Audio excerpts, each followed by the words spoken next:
राजधानी जयपुर के शास्त्री नगर में ब्राह्मणों की एकता का शंखनाद, देखिए इस पे खास रिपोर्ट। राजधानी जयपुर के शास्त्री नगर में आरपीआई रोड स्थित जनोपयोगी भवन में शुक्रवार 21 मार्च को विश्व ब्राह्मण महासभा ट्रस्ट की तरफ से एकता का शंखनाद 3 दिवसीय आयोजन का शुभारंभ किया गया। श्री 1008 डॉक्टर अनिता योगेश्वरी गिरी के सानिध्य में शुरू हुए इस कार्यक्रम में इस ट्रस्ट से जुड़े देश भर के ब्राह्मण समाज के प्रतिनिधियों ने शिरकत की। इस कार्यक्रम में ग्वालियर से शशिकांत दीक्षित, कानपुर से राधेश्याम शुक्ला, अजमेर से जालप झा, जोधपुर से राजेश दुबे, बिलासपुर से राजेश अवस्थी, रायबरेली से राजेंद्र अवस्थी, दिल्ली से कमल किशोर भारद्वाज, कोलकाता से अशोक शुक्ला, कानपुर से महेश प्रसाद शुक्ला, सतना से रचना अवस्थी, लखीमपुर से रत्ना वाजपेयी, कानपुर से श्याम नारायण शुक्ला सहित ब्राह्मण समाज के सैकड़ों लोग उपस्थित रहे। विश्व ब्राह्मण महासभा, विश्व सनातन धर्म महासभा ट्रस्ट और श्री कान्यकुब्ज विकास समिति जयपुर के संयुक्त तत्वाधान में ब्राह्मण एकता का शंखनाद का कार्यक्रम किया जा रहा है। यहाँ पर पूरे भारत से लोग पधारे हैं और आज संकल्प लिया जा रहा है कि आज के बाद जब भी हम बात करेंगे तो केवल ब्राह्मण कहेंगे, क्योंकि सरयू पारी, खांडल, कानकुब्ज, गौड़, तरह तरह के ब्राह्मण हैं और सब अपना गोत्र लगाते हैं। जबकि गोत्र लगाने से हम टूट रहे हैं, बिखर रहे हैं और लोगों में हमारी जो पहचान है वो कम होती जा रही है। आज जरूरत है कि सब लोग एक हों और यह बताएं कि सिर्फ हम ब्राह्मण हैं, और अगर ब्राह्मण है तो ब्राह्मण के नियमों का पालन करके एकता के सूत्र में बंधना है। ये हमारे जो फूल है बिखरे पड़े हैं उनको एक ही धागे में पिरो करके एकता के सूत्र में बांधने का लक्ष्य है ब्राह्मण एकता। इसीलिए सारे भारत से सभी लोग पधारे हुए हैं, लगभग 150 लोग यहाँ पधारे हुए हैं और 200 लोग आने की संभावना है। तो कितने दिनों का आयोजन होगा? ये 23 तारीख तक है, 21 से 23 तारीख तक का कार्यक्रम है और तीनों दिन अपने विचार होंगे।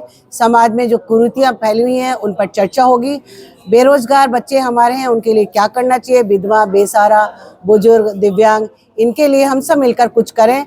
और सबसे बड़ी बात है कि सनातन धर्म का प्रचार प्रसार करें और हम सब मिलकर के एकता के सूत्र में बंधकर सनातन धर्म के लिए काम करें। आज कुल कितने लोगों का सम्मान किया? आज लगभग 150 लोगों का सम्मान किया गया है। बाकी लोग हमारे रास्ते में हैं, आ रहे हैं। लंदन से हमारे डॉक्टर दिवाकर शुक्ल जी आ रहे हैं। आज हमारे बीच अजमेर से जालपा झा जो कि कमिश्नर हैं, वो भी हमारे जॉइंट कमिश्नर हैं, वो भी हमारे बीच है। और सबसे बड़ा सौभाग्य है कि हमारे बुजुर्ग हमारे साथ हैं, जो कि हमारे लिए आशीर्वाद जिनका बहुत ज़रूरी है। बुजुर्गों के आशीर्वाद से, उनके अनुभव से ये संस्था काम कर रही है और सभी मिलकर काम करने के लिए आज संकल्पबद्ध। ट्रस्ट और कानकुब्ज विकास समिति जयपुर के तत्वाधान में श्री 1008 योगेश्वरी श्री अनीता जी के मार्गदर्शन में ये एक राष्ट्रीय सम्मेलन हो रहा है, जिसमें ब्राह्मण एकता को लेकर परिचर्चा होगी। इस अधिवेशन में उत्तराखंड, आपके तमिलनाडु से, महाराष्ट्र से, बॉम्बे से, मध्य प्रदेश से, उत्तर प्रदेश से, बिहार से, यहाँ तक कि उत्तराखंड जो मैंने बताया था वहाँ से भी है, राजस्थान के 2 लोग यहाँ शामिल ही हैं। और बड़े भव्य और उत्साहपूर्वक ये कार्यक्रम आज शुरुआत हुई है। ये कार्यक्रम की शुरुआत 23 तारीख तक चलेगी, जिसमें वरिष्ठ लोग हैं वो उनका मार्गदर्शन प्राप्त करेंगे।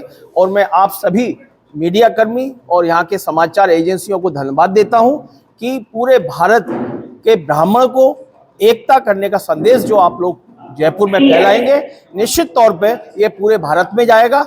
और एक ब्राह्मण एकता की जो जागृति, जन जागृति हुई है, जैसा अनीता जी ने, योगेश्वरी ने बताया हमें कि सभी ब्राह्मण एकजुट होंगे, सभी जो उपवर्गीय हैं सभी एक होकर काम करेंगे। और निश्चित तौर पर मैं कहूँगा कि निश्चित स्थिति में ब्राह्मण एक ऊंचाइयों को छुएगा, जो किसी समय में 100 अक्षरों में ब्राह्मणों का इतिहास लिखा गया है, आज फिर दोहराया जाएगा। नाम जलपा झा है और मैं फिलहाल जॉइंट कमिश्नर SGST कर भवन अपील्स अजमेर में कार्यरत हूँ। मेरी पोस्टिंग वहाँ है। और आज जो एकता, ब्राह्मणों की एकता का शंखनाद जो हमारी श्री श्री महामंडलेश्वर अनीता योगेश्वर गिरी जी ने जो शंखनाद करके जो आज शुरू किया है, इसके लिए हम सभी ब्राह्मण पूरे भारतवर्ष से एकत्रित हुए हैं। भारतवर्ष ही नहीं, विदेशों से भी कुछ ब्राह्मण यहाँ पर आकर के एकत्र हुए हैं। और मेरा तो यही संदेश है कि जिस प्रकार एक छोटी सी कहानी पहले भी हम सुनाते थे कि जब लकड़ी अलग अलग होती है तो कोई भी उसे तोड़ सकता है, लेकिन जब वह मिलकर संगठित हो जाती है और एक साथ हो जाती है तो कोई भी दुश्मन हमारे सामने आ जाए, उस लकड़ी के गट्ठे को कोई नहीं तोड़ सकता। और आज इसी चीज की जरूरत है, आज एकता की जरूरत है। हमें एक फोकस होकर के रहना है। जैसे द्रोणाचार्य ने अर्जुन से पूछा कि तुम्हें क्या दिखाई देता है, तो बोलता है मुझे सिर्फ और सिर्फ मुझे चिड़िया की आंख दिखाई दे रही है। उसी तरह हमें फोकस होकर, हम लोग सिर्फ ब्राह्मण हैं और हमें अपने ब्राह्मणत्व को ऊंचा उठाते हैं, हमें देश की एकता और अखंडता को ध्यान में रखते हुए हमें आगे बढ़ना है, हमें एकता का शंखनाद देना है। जय परशुराम। तो दोस्तों, इसी तरह की लेटेस्ट अपडेट्स पाने के लिए आप हमारे YouTube चैनल को सब्सक्राइब करें A1 राजस्थानी। और इसके अलावा आप हमें Facebook पे भी सर्च कर सकते हैं राजस्थानी A1 राजस्थानी।